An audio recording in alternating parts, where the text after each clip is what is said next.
जिस देश में अच्छे खाने की जान बासमती हो, वहां पर बासमती चावल को परखना मुश्किल नहीं, नामुमकिन है। भाई ये जितनी सारी चीजें मुश्किल और नामुमकिन होती हैं, उसी का नाम तो संजीव कपूर है। नमस्कार, मैं हूं डॉन संजीव कपूर। नहीं, मैं हूं शेफ संजीव कपूर। और बासमती चावल किस तरह से खरीदना चाहिए, कौन सा बढ़िया होता है, कौन सा ऐसा होता है जिसमें सबसे ज्यादा खुशबू होती है। भाई खुशबू से याद आया कि बासमती, बास खुशबू, तो उसी से ये वर्ड निकला है बासमती। तो ध्यान रखिए, तो बासमती की जितनी इंफॉर्मेशन है, जितने सीक्रेट्स हैं, क्या होता है, कैसे खरीदना चाहिए, ये सारी इंफॉर्मेशन, सारे सीक्रेट्स मैं आपको बताऊंगा।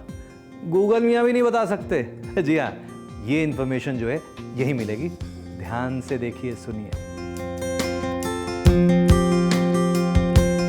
बाजार में पहुंचे राइस लेने के लिए, बासमती चाहिए, सबसे बढ़िया चाहिए, कैसे पता चलेगा? बड़ी सिंपल सी बात है। हाँ, अब दावत लिखा हुआ है तो एक अश्योरिटी हो गई, एक पता चल गया कि अच्छी क्वालिटी का बासमती है। और एक चीज़ बताता हूँ मैं आपको कि बासमती राइस है ना, लिखा रहेगा साफ साफ बासमती राइस। हाँ, अब बासमती की बात ही कुछ और है। जब पकता है तो उसकी जो खुशबू आती है ना, उसका जो अरोमा आता है, ना सिर्फ आपको पता चलता है, घर में सब लोगों को पता चलता है, यहाँ तक भी पड़ोसियों को भी पता चलता है। हाँ, एक और बात, भाई जब बासमती है वो पकने के बाद में उसका जो ग्रेन है वो एकदम बढ़िया से लंबा होता है।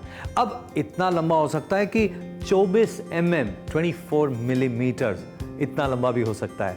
मतलब खुशबूदार अरोमा जिसके अंदर एकदम बढ़िया लंबा दिखने वाला, दाना खिला खिला, मतलब दिखते ही लगता है कि ये है बासमती चावल।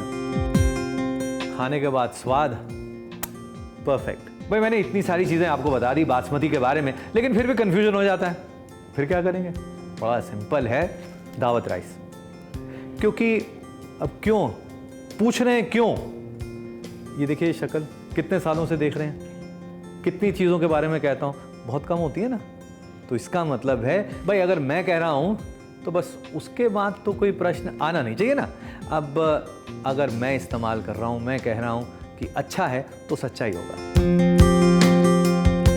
अच्छा भाई, अब दावत बासमती राइस ही क्यों? भाई देखिए, कोई भी अगर जो अच्छी चीज़ है, बढ़िया चीज़ है, तो उसके पीछे मेहनत तो बहुत लगती है। अब दावत राइस के लिए भी जहाँ पर उगता है, स्पेशल जगहों पर, ऐसे फार्म जहाँ पर दुनिया का बेहतरीन बासमती चावल उगता है, वहाँ से आता है दावत चावल। उसके बाद में एजिंग, चावल जितना पुराना उतना बढ़िया। तो एजिंग बड़ी ज़रूरी है।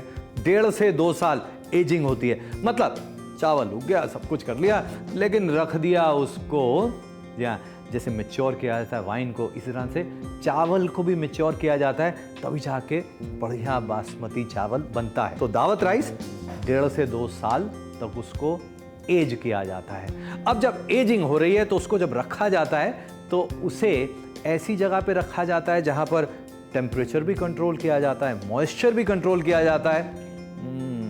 बड़ी मेहनत लगती है। और उसके बाद में जो सारा का सारा प्रोसेस है, उसमें बड़े स्ट्रिंजेंट क्वालिटी टेस्ट, एक के बाद एक के बाद एक के बाद एक के बाद एक, फिर जाकर दावत बासमती राइस।